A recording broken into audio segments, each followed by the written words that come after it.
Well, it's about time the Astro van makes a comeback. Pulled this thing out of the woods the other day. First time I started it since about the day after Newington. I parked it up on the hill and been sitting there ever since. Went up there with a battery, fired right up, and drove right out of there. It was way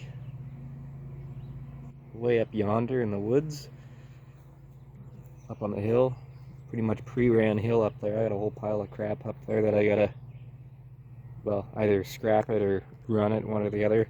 But got the Astro van down. Really surprised. It fired right up, just flawlessly, like it was running yesterday.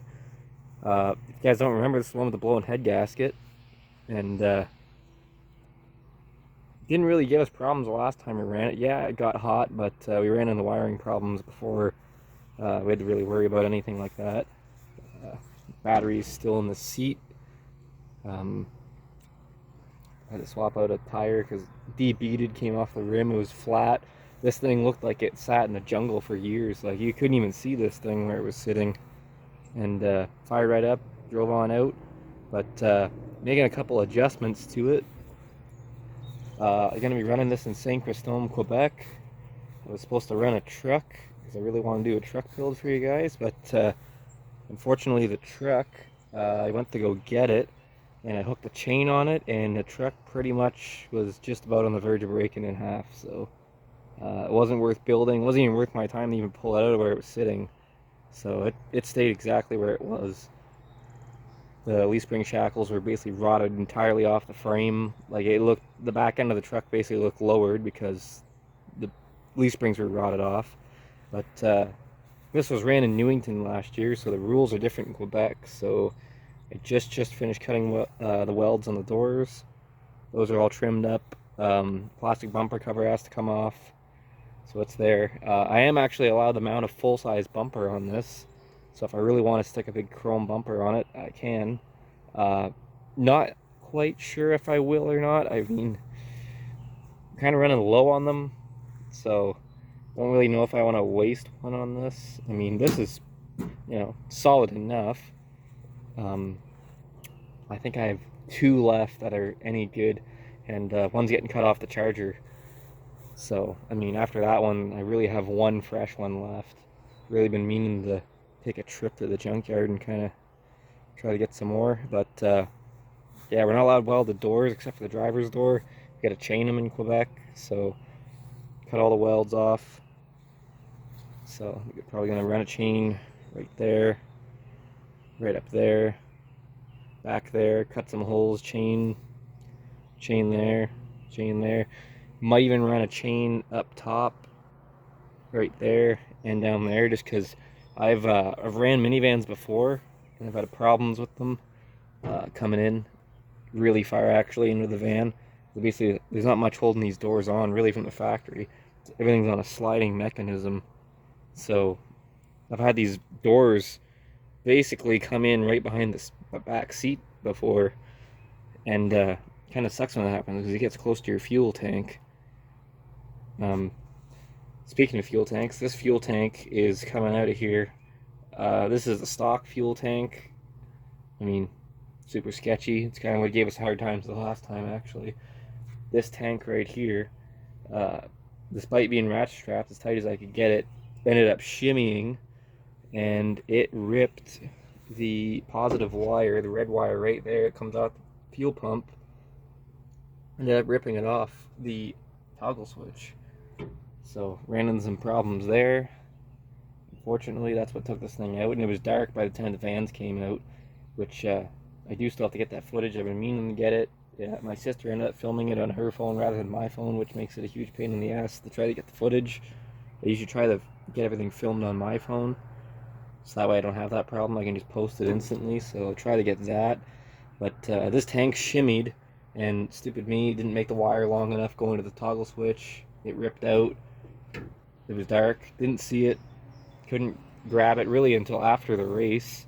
Took my seatbelt off, grabbed it, touched it on the positive, fired right up. But if you guys remember, we also had problems with this thing running like complete shit, which I think I've also figured that out. That also, I think, is fuel pump related. Yes, it has a blown head gasket, but this thing runs perfect. despite the head gasket being blown.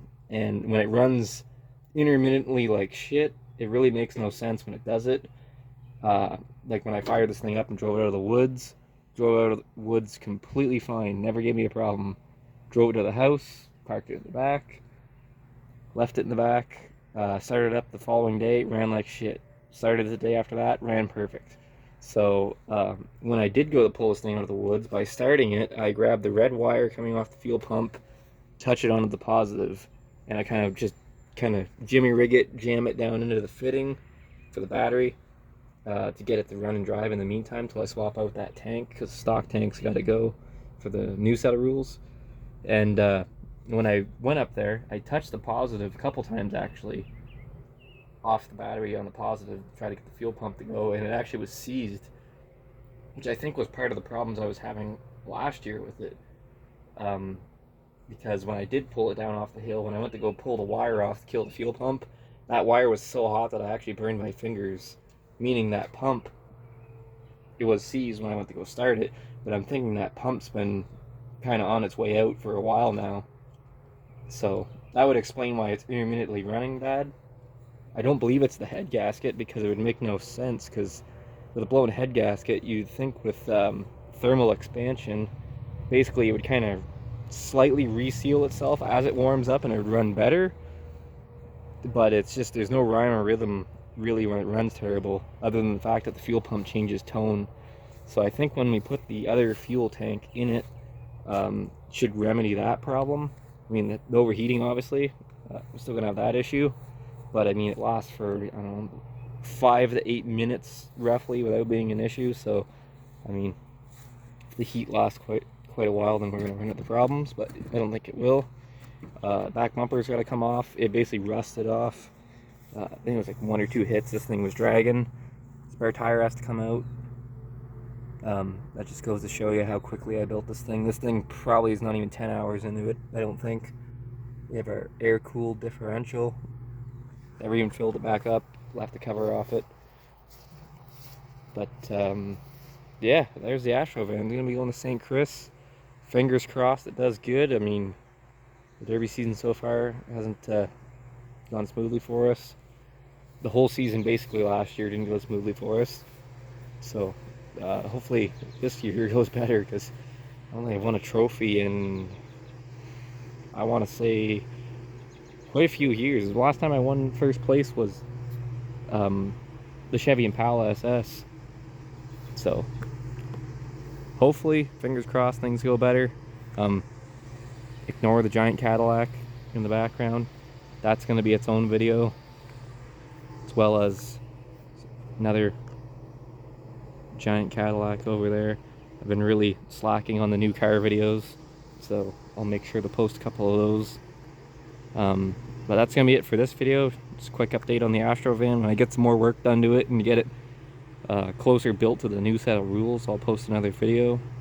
But that's it for now.